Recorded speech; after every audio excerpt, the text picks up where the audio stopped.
sometimes when I find myself thinking about this idea or contemplating about this idea of home, it's this process I typically follow, suggested by a sociologist, Shelley Mallett.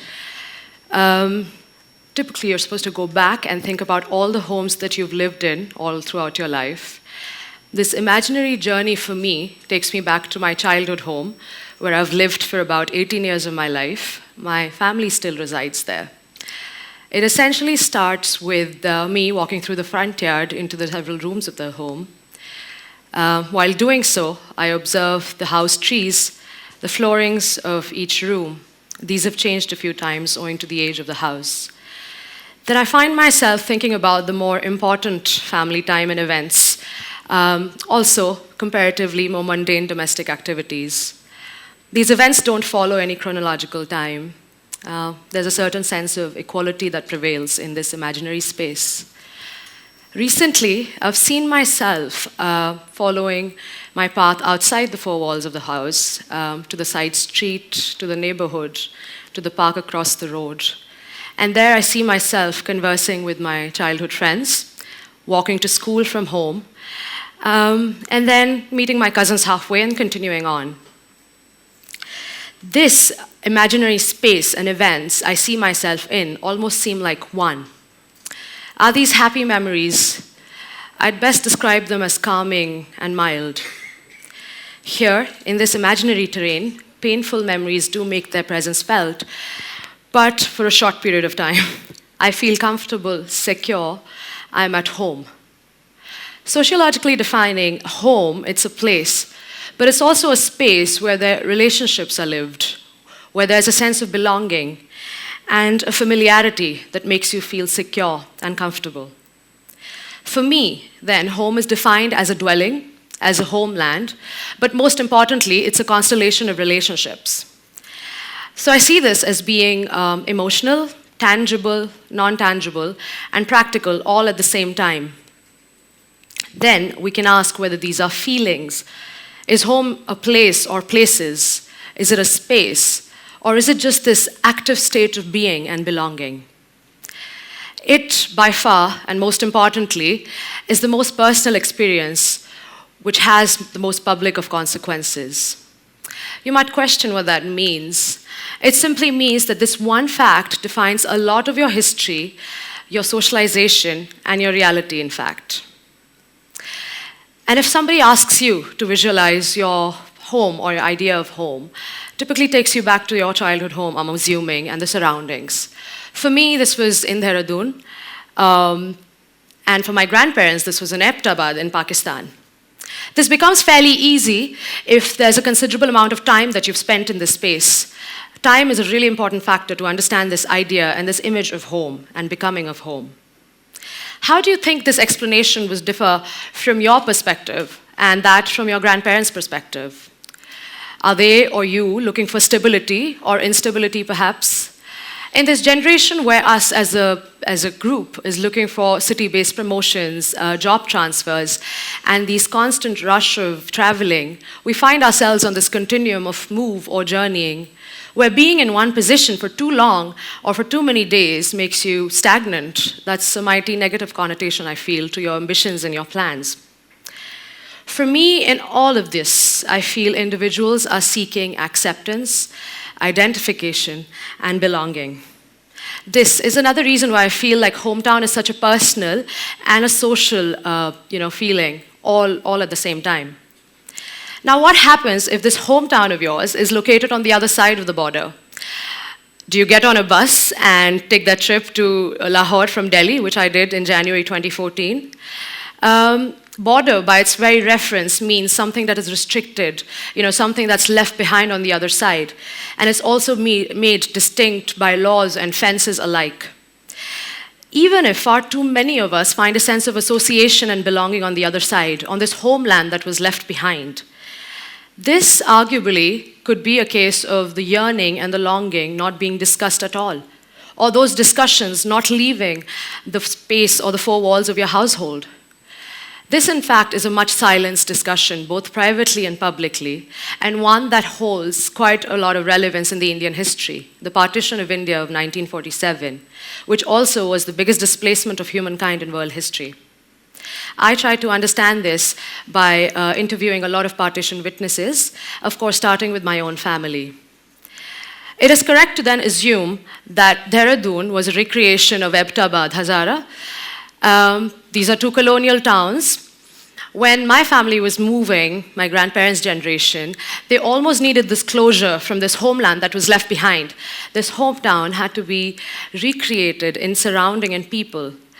So, Abbottabad, a valley town in the Sarban Hills of the Northwest Frontier Province, was replaced by Dehradun, another valley town in the Shivalik ranges of the then Uttar Pradesh, India. These two colonial towns have much in common than less, given that the distance between them is thousands of miles and depths of political discourse. This becomes a very interesting case of understanding nostalgic home as well as aspirational home. We observe people not being able to detach themselves entirely from this hometown or homeland left behind, and not ever entirely making this new home their reality, which is the aspirational home.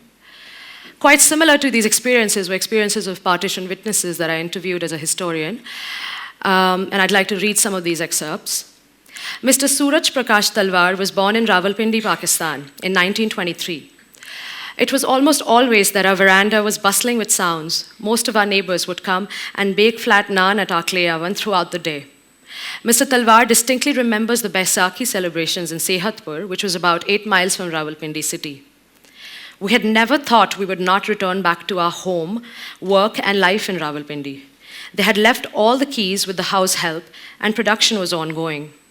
The shift and the forced move from my home, in a way, was also overwhelming and haphazard for us, he remembered. Mr. K.L. Sethi was born in 1937 in Nevashehar, Hazara district in NWFP, Pakistan. He remembers it being a serene small town and recalls Nevashehar would always be home to me, he had added. Now, these are excerpts from families who left their homeland in Pakistan and came to India and made cities like Delhi, Dehradun, Mumbai their new home. Now, what does this idea of home or the meaning of home mean for them? Did they get enough time to emote or, in fact, address this nostalgic feeling of never having to return back to their hometown? Did they even consider that their homes are now lying on the other side of the international borders with unstable bilateral relations? Homeland, another very important word that came repeatedly in my discussions at Jodhpur, Rajasthan during my doctoral fieldwork with Pak Hindu refugees. They too have had similar experiences of being displaced and finding these new homes in and around the area of Rajasthan. In post-colonial literature, space of belonging is what is associated with the idea of home. Clearly, the subject then is free of fear, is comfortable, and is reassured. This is quite contrary to the way migrants and refugees feel when they move. They find themselves in these new spaces without a family history, without a social image, They're actually treated as these subcategories of citizens with extended regulations and policies. They, in fact, forget their history and are in the lookout for a new identity almost.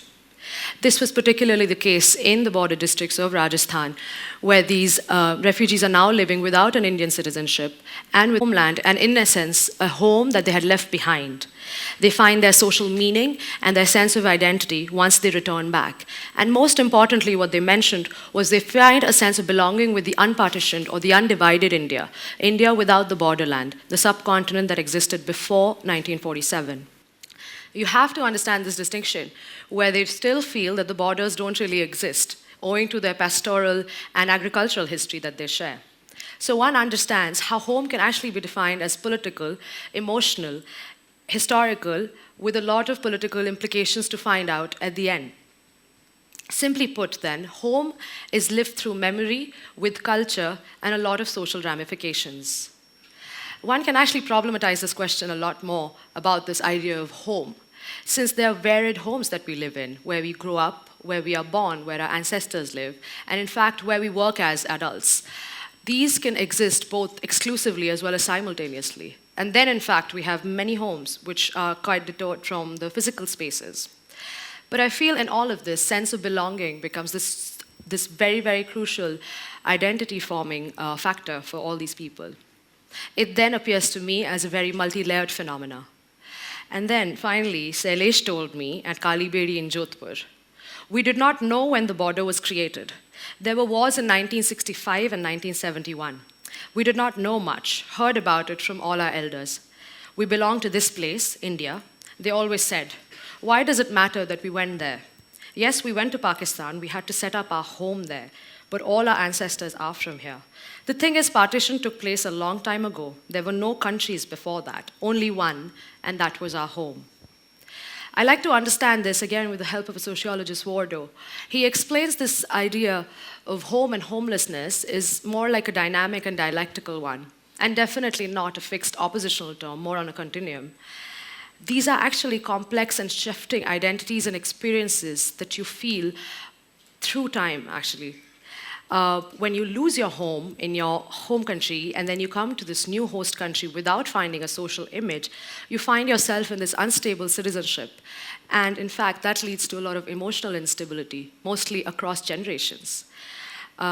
Additionally, this idea of home can also be reinforced through state policies and regulations, as opposed to the emotional idea that these migrants and refugees associate with. Citizenship then is seen as an important idea to then counter with. Citizenship validates your residence legally, but not your home. And almost always in narratives that I heard at the refugee center, they insisted on longing, yearning, and journeying, and amidst all this, finding a new home. So for them, these refugees in Jodhpur, they explained how understanding and processing this idea of home normally is done in one generation and passed on to the next. This, in essence, really helps them understand their own identity and pass it on to the next generation to understand this concept of not focusing on the borders or the separations that have taken place. Accordingly, when people leave their homeland and reach new places through their journeys and destinations and then return back, in fact, sees them as finding new identities and also developing newer understandings of home. The process is then a complex one, a continual one, and an ever-changing one, while there's stability of environment, livelihood, and citizenship that's continually looked at and looked for. So the question in the end really remains is whether home is where we belong or where we understand this idea of belonging. Thank you.